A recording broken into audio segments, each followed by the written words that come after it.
കാഷ്വാലിറ്റിയിൽ അങ്ങോട്ട് അടുക്കാൻ വയ്യ. OP-യിലാണെങ്കിൽ തിക്കും തിരക്കും. നമ്മുടെ നാട്ടിൽ ഇത്രയും രോഗികളുണ്ടെന്ന് ഇപ്പോഴല്ലേ മനസ്സിലാവുന്നത്. അമ്മായി ഒന്ന് വന്ന് കാണണം, അന്തം വിട്ടുപോകും. ഞാൻ ഇത്തവണ ഒരു ടെക്നിക്ക് ആലോചിച്ച അമ്മാവ. ഡോക്ടർ ആരായിരുന്നാലും അയാൾ സുന്ദരനായിരിക്കണം. എന്താ കാര്യം? സ്ത്രീ രോഗികളുടെ തിരക്ക് കൂടും. അതുപോലെ സംഭവിച്ചു. 99% രോഗികളും സ്ത്രീകളാണ്. എങ്ങനെയുണ്ട് എന്റെ ടെക്നിക്ക്? നിന്റെ ആ ടെക്നിക്ക് നന്നായിട്ടുണ്ട്. ആ ഊമക്കത്തുകാരൻ ഇതൊക്കെ നന്ദിനെ എഴുതി അറിയിച്ചിരുന്നെങ്കിൽ. ഓ, അതൊന്നും സാരമില്ല മഹാദേവ. ഞാൻ പറഞ്ഞ മറ്റേ ടെക്നിക്ക് ഉണ്ട്. അതേത് ടെക്നിക്ക്? പ്രമാണത്തിൽ ഒപ്പിട്ട എന്റെ ഫോട്ടോസ്റ്റാറ്റ് കോപ്പി ലണ്ടനിലേക്ക് അയക്കുന്ന ടെക്നിക്ക്. ഓ, ആ ടെക്നിക്ക്. പ്രമാണം എടുക്കട്ടെ? എടുത്തോളൂ. അയ്യോ അമ്മാവ, തൊലച്ചു. സൂര്യൻ അസ്തമിച്ചു പോയില്ലേ? ഇനി ശുഭകാര്യങ്ങൾ ചെയ്യാൻ പാടില്ലല്ലോ. ഞാൻ പോയി വിളക്ക് എത്തിക്കട്ടെ. ഓ, എന്നാലും എന്റെ സൂര്യ.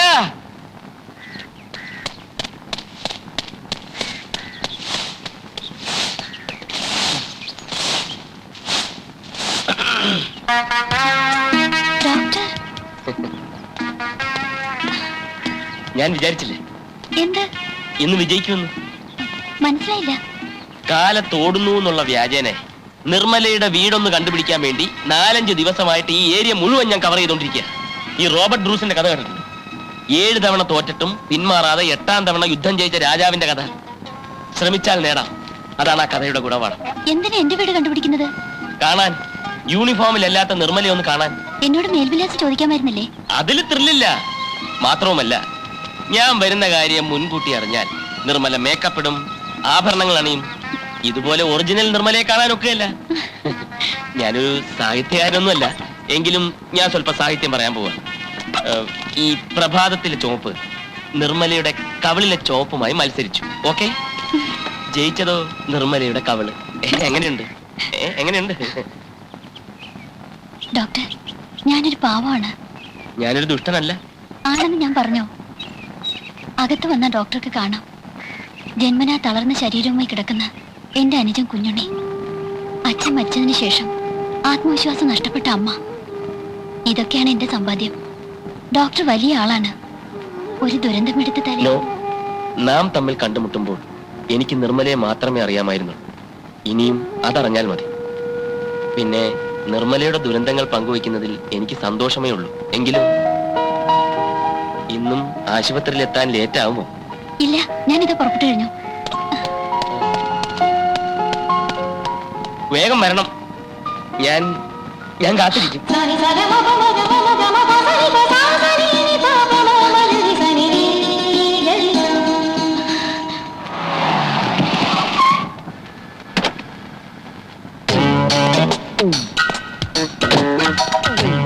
Good morning doctor. Good morning. ഇന്ന് ഡോക്ടറെ വിളിക്കാൻ ഞാൻ തന്നെ വന്നേക്കാമെന്ന് കരുതി. നിൽക്കൂ, ഞാൻ മുറിയൊക്കെ ഒന്ന് കാണട്ടെ. സൗകര്യങ്ങളൊക്കെ ഉണ്ടോ നോക്കണമല്ലോ. എങ്ങനെയുണ്ട് മുറി? മുറിയൊക്കെ വളരെ ബോറാണ്. ഞാൻ വേറെ വീട് നോക്കാൻ പോകും. ആ അയ്മുട്ടി പറഞ്ഞ പൈസ എളുപ്പം കിട്ടിയിരുന്നെങ്കിൽ നല്ലൊരു വീടിന് അഡ്വാൻസ് കൊടുക്കായിരുന്നു. ഇവിടെ അങ്ങനെ കുഴപ്പമൊന്നും കാണുന്നില്ലല്ലോ ഡോക്ടർ. എങ്കിൽ നിങ്ങൾ ഇവിടെ ഒന്ന് താമസിച്ചോ, ഞാൻ നിങ്ങളുടെ വീട്ടിൽ പോയി താമസിക്കാം. ഡോക്ടർ ആളിത്തിരി ചൂടനാണല്ലേ?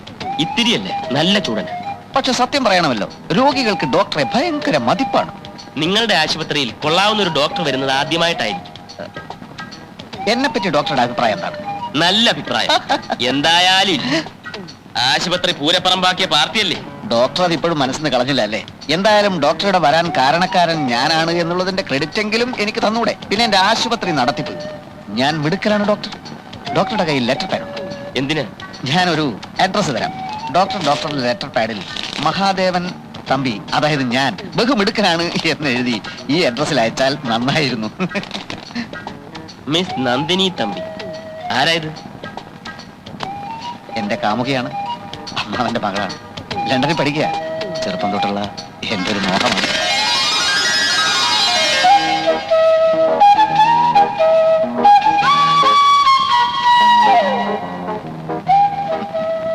നന്ദിനിയുടെ പല പോസിലുള്ള ഫോട്ടോസാണ്. ഡോക്ടറെ പറ്റി അവൾ അറിഞ്ഞിട്ടുണ്ട്. ഡോക്ടർ എന്നെ പറ്റി 2 നല്ല വാക്ക് എഴുതിയാൽ അവൾക്കത് വലിയ സന്തോഷമായിരിക്കും. നിങ്ങൾക്ക് വട്ടുണ്ടോ? എന്റെ അറിവിലില്ല. പരിശോധിക്കാം. എന്താ അങ്ങനെ തോന്നാൻ? അല്ലെങ്കിൽ ഒരു പരിചയമില്ലാത്ത ഒരാൾക്ക് കത്തെഴുതാൻ നിങ്ങൾ എന്നോട് ആവശ്യപ്പെടും. ഡോക്ടർക്ക് വട്ടുണ്ടോ എന്നാ ഇപ്പൊ എന്റെ സംശയം. ഗാന്ധിജി ശ്രീനാരായണ ഗുരുവിന് കത്തെഴുതുമ്പോൾ അവർ തമ്മിൽ പരിചയപ്പെട്ടിട്ടുണ്ടായിരുന്നില്ല. പരിചയമില്ലാത്തവർ തമ്മിൽ പരിചയപ്പെടാനുള്ള മാധ്യമമാണ് കത്ത്. നന്ദിനിക്ക് ഒന്ന് എഴുതിക്കൂടെ? നിങ്ങൾ വരുന്നുണ്ടോ? പൂട്ടല്ലേ?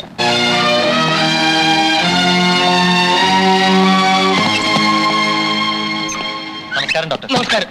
ആ, നമസ്കാരം സാർ. നമസ്കാരം. നമസ്കാരം. നമസ്കാരം sir. Good morning sir. Good morning doctor. Good morning sir. നമസ്കാരം സാർ. നമസ്കാരം ആ, ഡോക്ടർ ആ, മറക്കില്ല. ഡോക്ടർ ഒരു കാലത്ത് ഞങ്ങൾ മറക്കില്ല. കിടക്കാത്ത ആശുപത്രികളും ചികിത്സിക്കാത്ത ഡോക്ടർമാരും ഇല്ലായിരുന്നു. ഡോക്ടർ എനിക്ക് പുനർജന്മം തന്നു. ഡോക്ടർ ദൈവം രക്ഷിക്കട്ടെ. അതെ അതെ, God heels but doctor takes the fees എന്നാണല്ലോ. വരട്ടെ. ശരി സാർ.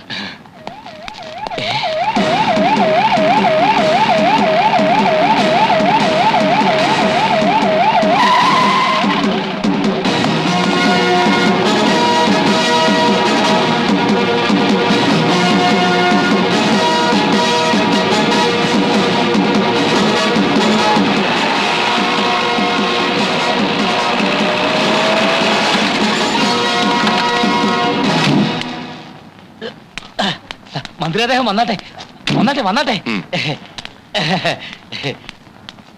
അയ്യോ ഇതെന്ത് പറ്റി? ഇതാ ഞങ്ങളുടെ doctor, doctor Rajagopal MBBS MD. Doctor എന്താ കൈ ഇങ്ങനെ? അത് ഈ ഫിസിയോതെറാപ്പിയുടെ റിസർച്ചിന് വേണ്ടി കൈ സൺറൈസിൽ കാണിച്ചുള്ള ഒരു എക്സർസൈസ്. കണ്ടോ കണ്ടോ, മിടുക്കനാ മിടുമിടുക്കനാ. എപ്പോ നോക്കിയാലും റിസർച്ചാ. അറിയാമല്ലോ, പൊതുമരാമത്ത് മന്ത്രി. ഞങ്ങൾ സുഹൃത്തുക്കളാ. വീട്ടിൽ വന്നപ്പോ ഞാൻ ഇങ്ങോട്ട് കൂട്ടിക്കൊണ്ട് വന്നതാ. ഡോക്ടറെ ഞാൻ എവിടെയോ കണ്ടതുപോലെ തോന്നുന്നു. ഞാൻ കോന്നിയിലുണ്ടായിരുന്നു, ചുനക്കരയിലുണ്ടായിരുന്നു, പിന്നെ അഴിക്കോടുണ്ടായിരുന്നു. അതല്ല, വേറെ നല്ല പരിചയമുള്ളതുപോലെ.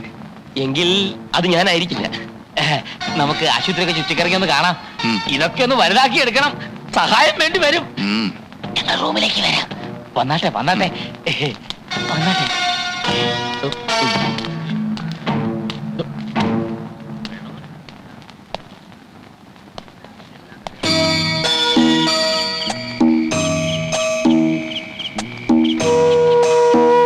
കഴിക്ക് മോനെ, കഴിക്ക്, അല്ലെങ്കിൽ ചേച്ചിക്ക് ദേഷ്യം വരും. കഴിക്ക്. ആ അമ്മ ഇത് കണ്ടോ? ഈ കുഞ്ഞുണ്ണി കഴിക്കുന്നില്ല. കഴിക്കും മോനെ.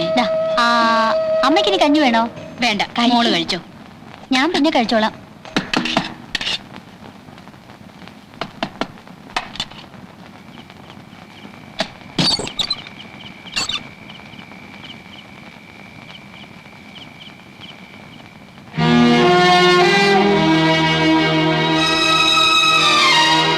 ആരാ മോളെ?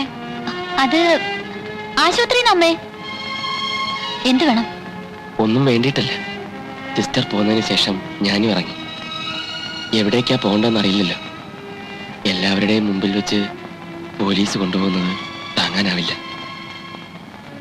ഞാൻ ആശുപത്രിയുടെ വെളിയിൽ നിന്ന് നോക്കിയായിരുന്നു. ഇതുവരെ ആരും വന്നില്ല. അത്രയെങ്കിലും കരുണ കാട്ടിയല്ലോ, നന്ദി. ഇത് പറയാനാണോ ഇപ്പൊ ഇങ്ങോട്ട് വന്നത്? അല്ല, നിർമ്മല ചോദിച്ച ചോദ്യത്തിന് നിർമ്മല തന്നെ ഉത്തരം കണ്ടെത്തിയല്ലോ. പഠിച്ച കള്ളൻ, ബോൺ ക്രിമിനൽ.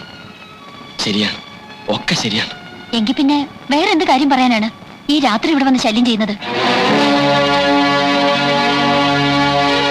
ജീവിക്കാൻ മറ്റു വഴിയില്ലാതായപ്പോ ഈ തട്ടിപ്പ് ചെയ്തു പോയതാണെന്ന് ന്യായീകരിക്കാൻ വന്നതാണോ?